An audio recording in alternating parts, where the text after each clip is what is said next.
Kwenye maisha kuna kitu kinaitwa kuanza. Moja ya kitu kigumu sana ni kuanza, kwa sababu unapoanza kuna kuanguka, unapoanza kuna kufeli, unapoanza kuna kukatishwa tamaa, unapoanza kuna kuchekwa, kuna aibu unapoanza, kuna kusita unapoanza. Kwenye mwanzo kuna kazi ngumu sana.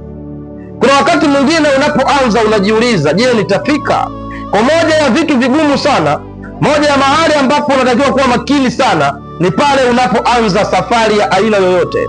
Hata kijana anapoanza safari ya ndoa, watu wanaomkatisha tamaa wapo. Kuna watu watampa miezi miwili, kuna wengine watampa miaka miwili, kuna wengine watampa miaka mitano.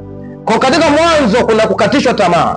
Kwenye mwanzo wakati mwingine unaanza kwa aibu, unaanza watu wakikuona wanasema hatafika. Kuna kuchekwa kwenye mwanzo. Kwa hiyo wewe angalia ni wapi unakwenda, maana katika mwanzo kuna mambo mengi sana kwenye